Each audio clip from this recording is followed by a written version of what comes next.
한골 3월 최고령 국대 선발 데뷔골까지 꿈을 이룬 주민규, 대표팀 주전 공격수로 자리 잡을까? 만 33세의 대표팀에 처음 승선한 늦가기 국가대표 주민규, 울산과 싱가포르를 상대로 A매치 데뷔골과 3도움이라는 눈부신 활약을 펼쳤다. 주민규는 6일 싱가포르의 내셔널 스타디움에서 열린 싱가포르와의 2026 북중미 월드컵 아시아 지역 2차 예선 C조 5차전에 최전방 스트라이커로 선발 출전해 후반 13분 황희찬, 울버햄프턴과 교체될 때까지 58분 동안 한 골 3도움의 눈부신 활약으로 7대0 대승의 주역이 됐다. 주민규는 전반 9분 손흥민, 토트넘 이 슈팅이 골키퍼 선방에 막혀 흐르자 재빨리 볼을 잡아 이강인에게 패스했고, 이강인은 오른발 슈팅으로 득점에 성공했다. 주민규의 국가대표 첫 공격 포인트다. 전반 20분에는 김진수, 전북과 페널티 지역 왼쪽에서 투입한 크로스를 페널티 지역 정면에서 헤딩으로 자신의 A매치 데뷔골을 폭발시켰다. 이로써 지난 3월 21일 태국과 조별리그 C조 3차전에서 33세 343일의 나이로 한국 축구 역대 최고령 A매치 데뷔전 기록을 경신한 주민규는 A매치 세 번째 경기에서 마수거리 득점포를 가동했다.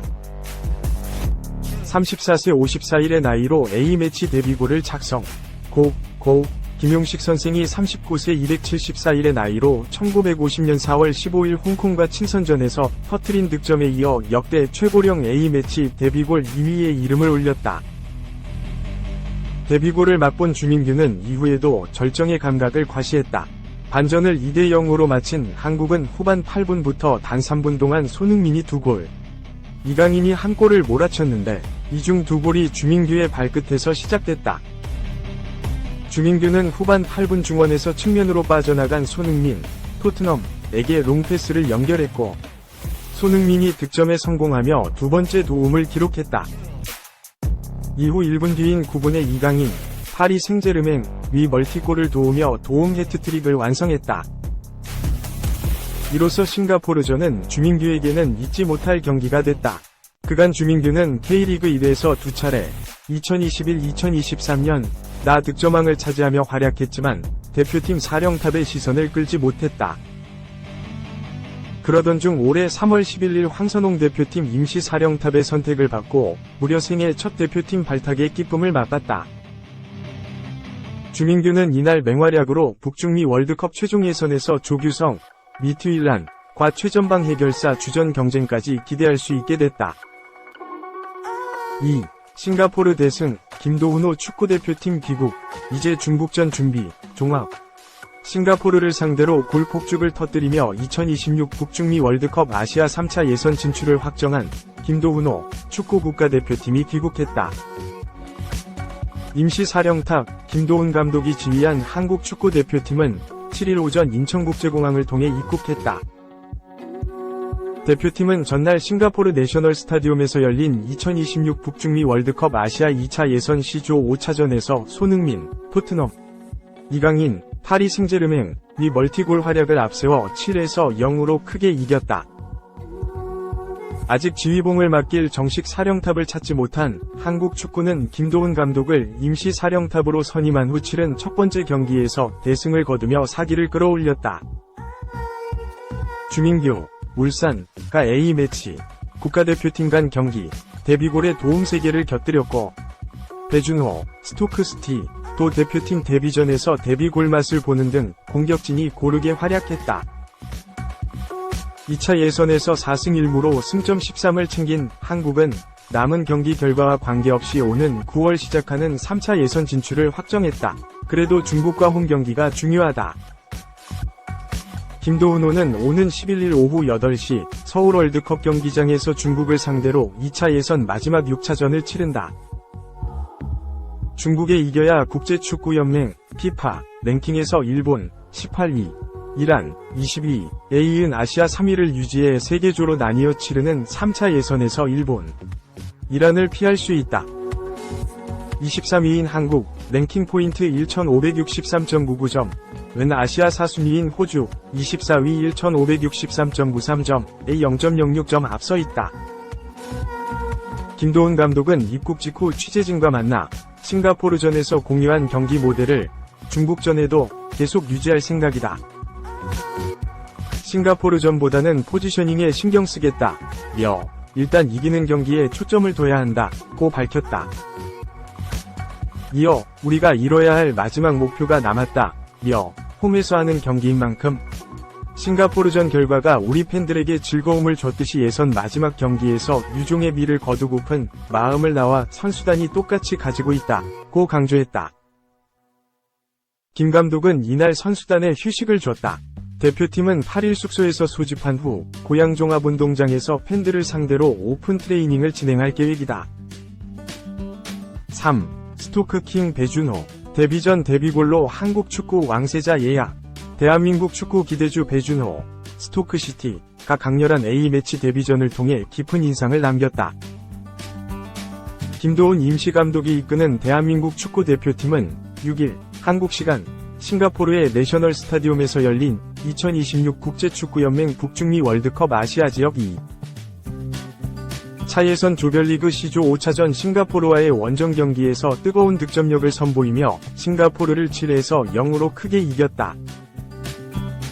4승 1무를 기록한 한국, 승점 13은 남은 중국전 결과와 관계없이 3차 예선 진출을 확정했다. 한국은 오는 11일 오후 8시 서울 월드컵 경기장에서 중국을 상대로 2차 예선 6차전 마지막 경기를 치른다. 이날 경기를 앞두고 관전 요소 중 하나는 배준호의 A매치 첫 출격 여부였다. 배준호는 이번 6월 A매치를 앞두고 처음으로 A대표팀의 부름을 받았다. 2003년생인 배준호는 지난 2022년 당시 K리그 2 소속이던 대전 하나시티즌에서 프로 데뷔했다. 첫 시즌 리그 8경기에서 한 골을 기록하며 가능성을 보였다. 지난해에는 한층 성장한 모습으로 무대를 가리지 않고 활약했다. 지난해 6월 막을 내린 피파 20세 이하 U20 월드컵에서는 김은중호의 4강 진출에 앞장섰다. 대전과 함께 밟은 K리그 1에서도 17경기 2골을 기록했고 그해 8월 잉글랜드 챔피언십 2부 리그 스토크로 이적하며 유럽 진출의 꿈을 이뤘다. 배준호는 유럽 무대에서 첫 시즌이었으나 38경기에서 2골 5도움을 기록하며 팀의 강등권 탈출을 이끌었다. 활약을 인정받은 그는 팬들이 선정하는 구단 올해의 선수로도 선정됐고 스토크의 왕이라는 별명까지 얻었다. 김도훈 감독은 배준호의 선발을 주저하지 않았다. 그는 배준호의 공격적인 드리블은 내가 하고자 하는 축구에 굉장히 좋은 모습을 보여줄 거로 기대한다. 라며 신선한 바람을 예고했다. 이날 배준호는 대표팀이 5에서 0으로 앞선 후반 25분 이재성, 마인츠을 대신해 교체로 그라운드를 밟았다. 배준호는 투입되자마자 위협적인 모습을 보였다. 엄원상, 울산 HD, 위 크로스를 슈팅으로 연결하고자 했으나 제대로 맞지 않았다. 배준호는 곧 아쉬움을 털어냈다. 후반 34분 오른쪽 측면을 파고든 박승우, 김천상무, 이 뒤쪽으로 패스를 내줬다. 공간을 찾아 쇄도한 배준호가 가볍게 방향만 바꾸며 싱가포르 골망을 흔들었다. 배준호의 A매치 데뷔전 데뷔골. 스토크의 왕이 차세대 한국 축구의 왕자리를 예고한 순간이었다. 4. 이강인의 입국닷. 누가 항명파동을 떠오르게 하나. 싱가포르 현장. 이강인은 언제 입을 열까? 이강인은 6일 싱가포르 국립경기장에서 열린 2026 월드컵 아시아 2차 예선 C조 5차전 싱가포르와의 홈경기에 선발 출전해 멀티골을 뽑아내고 한국의 7에서 0대승 1등 공신이 됐다. 이강인이 프랑스 최고 명문 파리 생제르맹에서 왜 뛰고 있는지를 여실히 알려준 경기였다. 싱가포르의 초반 저항에 살짝 고전하던 한국은 전반 9분 이강인의 통렬한 오른발 골로 대승의 물꼬를 텄다. 평소 왼발만 잘 쓰던 이강인이 그간 갈고 닦은 오른발 실력을 A매치에서 처음 과시한 날이었다. 한국이 3에서 0으로 앞서고 있던 후반 9분에 왼발 득점에 성공. 승부의 쇠기를 박았다. 이강인의 추가 실점을 내준 뒤 싱가포르는 와르르 무너졌다. 이강인은 한국이 5에서 0으로 크게 앞선 후반 12분 엄원상과 교대하며 벤치에 앉았다. 라인을 끌어올린 싱가포르 맞불 위지가 이강인의 원맨쇼 앞에 무력화됐다. 한국 대표팀은 지난해 하반기부터 치르는 각종 A매치에서 이강인이 답답한 공격을 개인기로 뚫어 이기는 경우가 많다. 손흥민 원맨쇼였던 공격 패턴에 이강인이 새롭게 가세하면서 화력이 다양해진 것이다. 한국이 90분 경기를 7골 차 대승으로 마무리했고, 당연히 취재진 입장에선 이강인의 한마디가 궁금하지 않을 수 없다. 하지만 이강인은 공동 취재구역 믹스트존에서의 취재 요청을 정면으로 거부하며 유유히 대표팀 버스에 올랐다. 취재진을 모른 척하고 지나가려던 그는 거듭된 요청에 왼손을 내저으며 양해를 구하고 그대로 빠져나갔다. 한국을 비롯한 각국 취재진들은 그의 취재 거부로 허탈한 마음이 들 수밖에 없었다. 사실 믹스트존은 선수들이 의무적으로 인터뷰를 하는 곳은 아니다. 인터뷰 의향이 없다면 그냥 지나쳐도 되고 취재진 역시 이를 알고 있다. 지난 2014년 브라질 월드컵 앞두고 논란을 일으켰던 공격수 박주영이 예다. 그는 그리스와의 평가전에서 골을 넣는 등 맹활약하며 자신에 대한 우려를 일축했으나 경기 직후 한국 취재진을 따돌리며 인터뷰를 사실상 거절한 적이 있다. 이번 이강인의 행동도 아예 이해하지 못할 정도는 아니다. 하지만 시간을 이날 싱가포르전 한 경기가 아니라 최근 몇 차례 A매치로 좀 더 길게 열어놓고 보면 그의 행동이 석연치 않은 것도 맞다. 이강인은 지난 2월 아시안컵 준결승 요르단과의 경기 전날 이른바 항명파동을 일으켰다.